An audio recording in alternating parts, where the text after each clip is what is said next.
어제 아침에 커피 한 잔 드셨나요?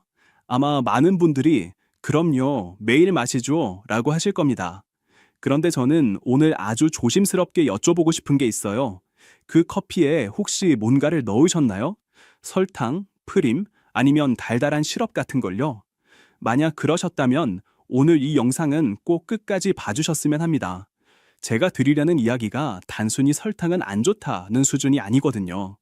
커피에 넣는 특정 조합이 60세 이후 뇌에서 어떤 일을 일으키는지 그 메커니즘을 직접 설명드리려고 합니다. 그리고 반대로 아주 간단한 방법 3가지만 바꿔도 기억력 보호에 실질적인 도움이 될 수 있다는 것도요.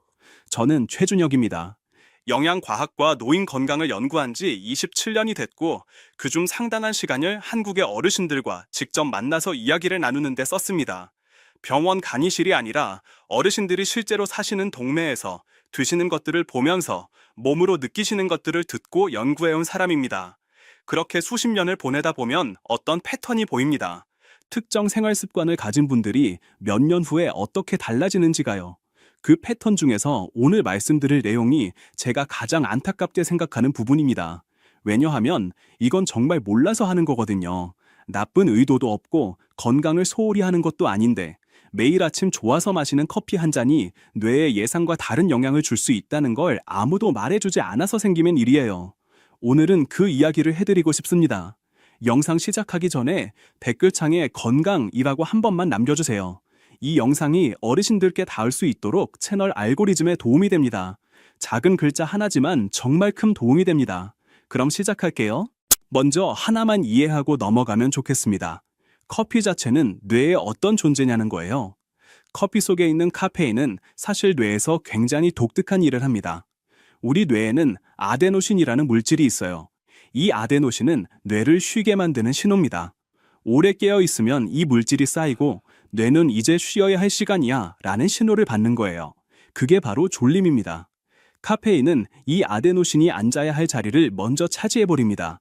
아데노신이 나 왔어요 라고 해도 자리가 없으니까 뇌가 피로 신호를 잘 못 받는 거예요. 그래서 더 깨어있게 되고 집중력이 올라가고 기분도 좋아지는 겁니다. 이건 노인에게도 동일하게 작용합니다. 중요한 건 여기서부터입니다.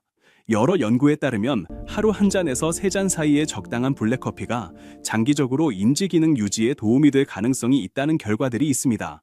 핀란드에서 약 1,400명 이상의 중장년층을 20년 이상 추적한 연구에서 하루 3에서 5잔 정도의 커피를 마셨던 그룹이 전혀 마시지 않은 그룹보다 노년기 인지기능 저하 위험이 낮은 경향을 보였다는 보고가 있을 정도입니다.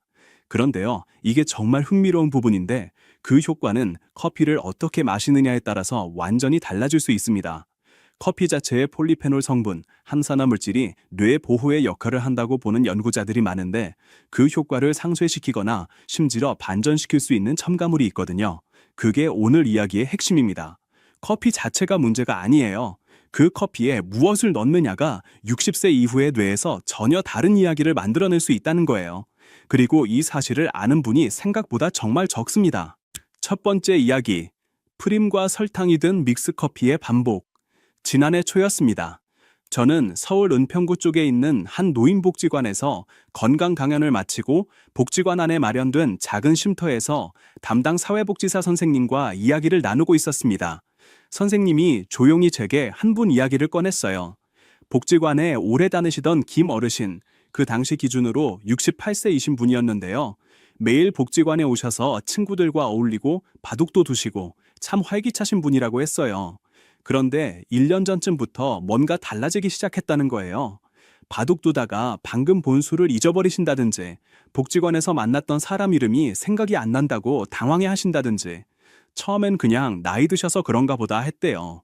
사회복지사 선생님이 관심을 갖게 된 건 어느 날 점심 이후였다고 합니다. 어르신이 식사 후에 항상 가방에서 믹스커피 봉지를 꺼내 타서 드시는 걸 봤는데 그게 하루에 4대 봉지는 되더라는 거예요. 그리고 그게 한두 해 된 습관이 아니라 은퇴하고 나서 집에 있는 시간이 길어진 이후로 몇 년째 계속 그러셨던 거라고 했습니다. 저는 그 이야기를 들으면서 마음이 많이 안타까웠습니다. 믹스커피는 한국에서 정말 일상적인 음료죠. 어르신들께는 거의 문화 같은 거예요. 친구 만나면 믹스커피 한 잔, 텔레비전 보면서 믹스커피 한 잔, 그게 잘못이 아닌데 그 안에 뭐가 들어있는지는 생각 못하고 계셨던 거예요. 믹스커피 한 봉지 안에는 크림 파우더 그리고 설탕이 들어있습니다. 크림 파우더, 흔히 프림이라고 부르는 그 성분은 상당 부분이 정제 식물성 유지, 즉 경화유 계열의 성분을 기반으로 만들어집니다. 이 성분이 체내에서 어떻게 작용하는지에 대해서는 연구자들 사이에서 지금도 논의가 이어지고 있는데요. 여러 연구에서 이런 종류의 정제 지방 성분이 뇌의 혈액순환과 신경세포 환경에 부정적 영향을 줄 가능성이 있다는 결과들이 나오고 있습니다. 그런데 여기서 하나, 많은 분들이 잘 모르시는 부분이 있어요. 설탕이 문제가 되는 게 단순히 혈당이 올라가기 때문만은 아니라는 거예요. 설탕이 빠르게 분해되면서 생기는 혈당 급등, 그리고 급락의 반복이 뇌에서 인슐린 신호 전달 시스템에 영향을 줄 수 있다는 연구들이 있습니다. 뇌도 인슐린을 필요로 해요. 뇌 신경세포가 포도당을 제대로 사용하기 위해서 인슐린 신호가 정상적으로 작동해야 하는데 이 시스템이 반복적으로 교란되면 기억력과 관련된 신경회로가 영향을 받을 가능성이 있다고 보는 연구자들이 있습니다. 어르신이 그걸 의도하고 하신 게 아니에요. 그냥 맛있고 편하고 따뜻해서 드신 거잖아요. 그게 수년에 걸쳐 하루 4-4잔씩 반복됐을 때 뇌가 서서히 달라질 수 있다는 걸 아무도 알려드리지 않았던 거예요. 저는 그게 참 마음이 아팠습니다. 이 영상을 보시는 분들 중에도 혹시 주변에 믹스커피를 매일 여러 잔 드시는 어르신이 계신다면 이 내용을 꼭 전해주세요. 치료를 강요하는 게 아니라 알 권리가 있는 분들께 정보를 드리자는 겁니다. 두 번째 이야기, 커피에 우유를 한가득 넣는 습관. 이 이야기는 제 연구 파트너 중 한 명인 영양사 선생님께 들은 이야기입니다. 그분이 경기도의 한 대형 실버타운에서 영양 상담을 맡고 계신데 거기서 만난 어르신 이야기를 해주셨어요. 74세 이순례 어르신, 실제 성함은 아닙니다만 전직 교사셨던 분이에요. 굉장히 꼼꼼하고 자기 건강관리에 신경을 많이 쓰시는 분이었대요. 그런데 이분이 특이한 커피 습관이 있으셨어요. 커피를 마실 때 반드시 우유를 아주 넉넉하게 넣으셨거든요. 뜨거운 아메리카노에 우유를 거의 절반가량 부어서 드시는 거예요. 이유를 여쭤봤더니 커피가 위에 부담이 될까봐 우유로 중화시킨다고 하시더래요. 그게 몸에 나쁠 리 없다고 생각하셨던 거죠. 우유는 칼슘도 있고 단백질도 있고 좋은 음식이잖아요. 그런데 영양사 선생님이 그분의 한 달 식사 패턴을 분석하다가 흥미로운 부분을 발견하셨습니다. 커피에 우유를 그렇게 많이 넣으면 특히 고지방 우유를 쓸 경우에는 커피 속 클로로겐산이라는 항산화 물질의 흡수율이 달라질 수 있다는 거예요. 클로로겐산은 커피의 핵심 폴리페놀 중 하나인데 뇌 신경세포 보호와 관련해서 연구자들이 주목하는 성분입니다. 일부 연구에서는 이 클로로겐산이 우유 단백질인 카제인과 결합하면 체내 흡수율이 낮아질 수 있다는 가능성이 제기되고 있어요. 여기서 한 가지 더 있어요. 이건 정말 아는 분이 드문 내용인데요. 우유를 많이 넣은 커피를 식사 직후에 드실 경우 철분 흡수를 방해할 수 있습니다. 60세 이후에는 철분 결핍이 생각보다 흔한데 이 철분 부족이 실제로 인지 기능과 집중력에 영향을 준다는 연구들이 있습니다. 뇌로 가는 산소 운반에 철분이 관여하기 때문이에요. 그러니까 우유 커피를 식사 직후에 매일 드시면 식사에서 섭취한 철분의 흡수를 이중으로 방해하는 상황이 생길 수 있는 거예요.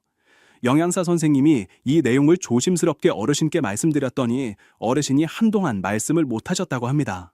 내가 건강하려고 한 게 이런 영향을 줄 수도 있었던 거예요? 라고 하셨대요. 그 표정이 너무 마음에 걸렸다고 영양사 선생님이 이야기하셨어요. 저도 그 이야기를 들으면서 같은 감정이었습니다. 우유 자체가 나쁜 게 아닙니다. 커피 자체가 나쁜 게 아닙니다. 다만 어떻게 조합해서 언제 얼마나 드시느냐에 따라서 몸에서 일어나는 일이 달라질 수 있다는 거예요. 이 영상이 도움이 되셨다면 좋아요 한번 눌러주세요. 영상 만드는데 정말 큰 힘이 됩니다.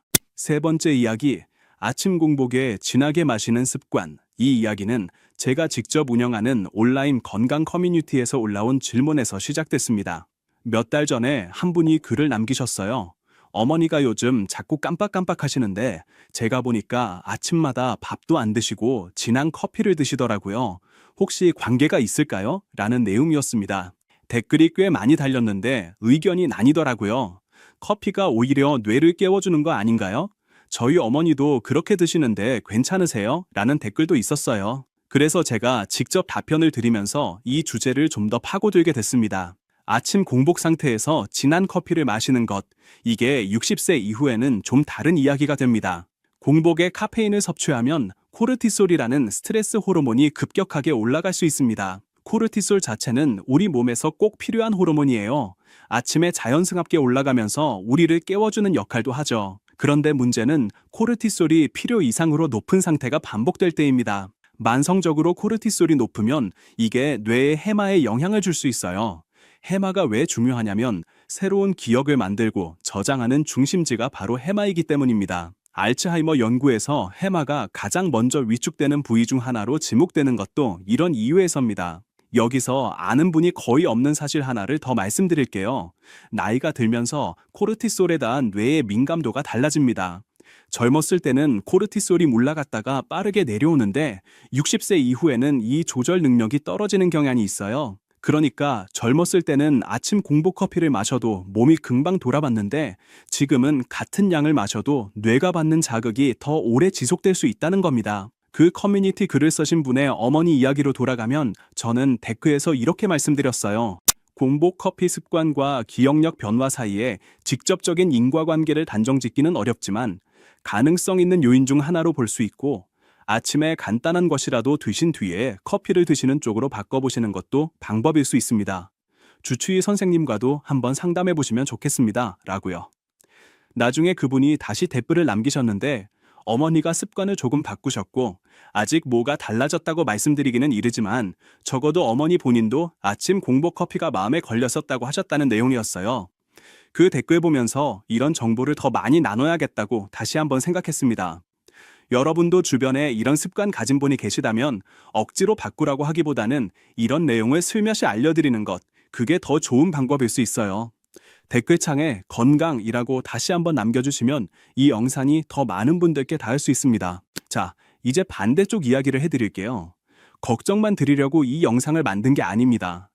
제가 27년 동안 어르신들과 함께하면서 배운 건 사람들은 무서운 이야기보다 그럼 어떻게 하면 돼? 라는 답을 훨씬 더 원한다는 거예요. 그래서 지금부터는 실제로 도움이 될 수 있는 습관 3가지를 말씀드리겠습니다. 복잡하지 않아요. 오늘부터 바로 해볼 수 있는 것들입니다. 첫 번째 좋은 습관, 블랙커피로 마시되 식사 후 30분, 물결표 1시간 사이에. 가장 기본적인 것 같지만 이 2가지를 함께 지키는 분이 생각보다 정말 드뭅니다. 먼저 블랙커피에 대해서 말씀드릴게요. 아까 잠깐 언급했던 클로로겐산 이야기를 기억하시나요? 커피 속에 있는 이 폴리페놀 성분은 항산화 작용을 하고 뇌 신경세포를 보호하는 데 도움이 될 가능성이 있다고 연구자들이 주목하고 있습니다. 그런데 이 성분은 설탕이나 크림을 넣었을 때 그 작용이 달라질 수 있어요. 설탕은 혈당을 빠르게 올리면서 염증 유발 환경을 만들 수 있고 이 염증이 뇌신경세포 주변 환경에도 영향을 줄 수 있습니다. 크림 파우더는 앞서 말씀드린 것처럼 경화유 계열의 지방이 포함될 수 있고요. 그러니까 블랙으로 마신다는 건 단순히 칼로리를 줄이는 문제가 아니라 커피 본연의 유익한 성분을 그대로 활용할 수 있느냐의 문제입니다. 여기서 아는 분이 정말 드문 내용이 있어요. 연구에 따르면 블랙커피를 식사 후 30분에서 1시간 사이에 마시면 식후 혈당이 안정되는 과정에서 카페인이 작용하는 타이밍이 맞춰집니다. 반면 공복에 마시면 혈당이 불안정한 상태에서 카페인이 코르티솔을 자극하고 이게 혈당 조절에까지 영향을 줄 수 있어요. 그러니까 블랙커피 식후 30분에서 1시간 사이 이 2가지를 조합하면 커피를 마시는 타이밍 자체가 뇌 건강에 훨씬 유리한 환경을 만들어줄 수 있다는 거예요. 물론 개인차가 있습니다. 위장이 예민하신 분, 혈압 조절 중이신 분, 특정 약을 드시는 분들은 주치의 선생님과 먼저 상담하시는 게 좋습니다. 하지만 특별한 건강 문제가 없는 분들이라면 오늘부터 믹스커피 대신 아메리카노를 드시고 아침밥 먹고 30분 후에 드시는 것만으로도 달라진 느낌을 받으시는 분들이 꽤 있습니다. 두 번째 좋은 습관, 하루 2잔 이내, 오후 2시 이전에 끊기. 이건 양과 시간의 문제입니다. 그리고 이 2가지가 함께 지켜질 때 뇌에서 일어나는 일이 달라질 수 있어요. 먼저 양에 대해서요. 여러 연구에서 하루 1잔에서 3잔 사이의 커피가 인지 기능에 긍정적인 영향과 연관될 수 있다는 결과가 나오고 있습니다. 그런데 4잔 이상이 되면 이야기가 달라집니다. 카페인 과잉 섭취는 수면을 방해하고 수면의 질이 떨어지면 뇌가 밤사이에 해야 할 중요한 청소 작업을 못하게 됩니다. 여기서 제가 정말 중요하게 생각하는 그런데 아는 분이 드문 내용을 말씀드릴게요. 우리 뇌에는 글림프 시스템이라는 게 있어요. 2013년에 비교적 최근에 발견된 뇌의 자차 청소 시스템인데요. 낮 동안 뇌에 쌓인 노폐물, 특히 알츠하이머와 연관성이 있다고 알려진 아밀로이드 베타라는 단백질 찌꺼기를 수면 중에 씻어내는 역할을 합니다. 그런데 이 청소 시스템은 깊은 수면 중에 가장 활발하게 작동해요.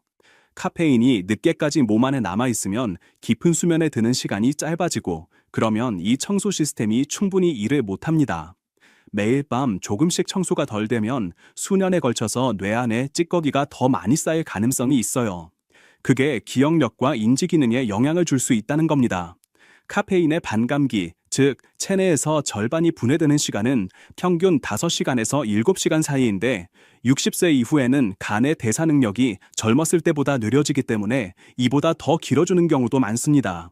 그러니 오후 2시 이후에 커피를 마시면 자정이 지나도 카페인이 몸 안에 상당량 남아있을 수 있어요. 나는 커피 마셔도 잘 잔다 고 하시는 분들도 실제 수면의 깊이는 다를 수 있다는 점 기억해 주세요. 세 번째 좋은 습관, 커피와 함께 물 한 잔, 그리고 뇌에 좋은 간단한 것 하나. 이건 처음 들으시면 그게 뭐가 중요해? 라고 하실 수 있는데 기전을 알면 생각이 달라지실 거예요. 커피는 이뇨작용이 있습니다. 이뇨작용이란 소변으로 수분을 더 많이 배출하게 만드는 거예요. 그래서 커피를 마시면 몸의 수분이 조금씩 빠져나갑니다. 뇌는 약 73에서 75% 정도가 물로 이루어져 있어요. 뇌의 수분이 1에서 2%만 줄어도 집중력과 단기 기억력에 영향이 생긴다는 연구 결과가 있습니다. 60세 이후에는 갈증 감각이 둔해집니다. 젊은 사람은 조금만 수분이 줄어도 갈증을 느끼는데 나이 드신 분들은 상단히 탈수가 진행되어도 갈증을 잘 못 느끼는 경우가 많아요.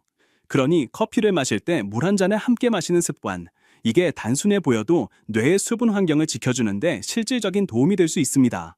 그리고 커피와 함께 뭔가를 조금 드실 거라면 아몬드 몇 알이나 호두 한두 쪽 또는 다크 초콜릿 작은 조각 같은 것들을 곁들이는 게 좋을 수 있어요. 이것들에 들어있는 비타민 E, 오메가3, 플라보노이드 같은 성분들이 커피의 항산화 효과와 함께 뇌신경 보호에 시너지를 낼 가능성이 있다는 연구들이 있거든요. 여기서 아는 분이 거의 없는 흥미로운 사실 하나를 드릴게요. 다크 초콜릿, 카카오 함량 70% 이상인 것에 있는 테오브로민이라는 성분이 뇌 혈류를 개선하는 데 도움이 될 수 있다는 연구가 있습니다. 이 테오브로민은 카페인과 구조가 비슷하지만 뇌에 작용하는 방식이 달라서 카페인처럼 수면을 방해하지 않으면서도 집중력을 지원하는 효과가 있을 수 있다는 거예요. 커피 한 잔에 다크 초콜릿 작은 조각 하나, 이게 단순한 간식이 아니라 뇌를 위한 조합이 될 수 있다는 이야기입니다. 물론 이것도 개인차가 있고 당뇨가 있으신 분이나 특정 약을 드시는 분들은 주치의 선생님과 상담하시는 게 좋습니다.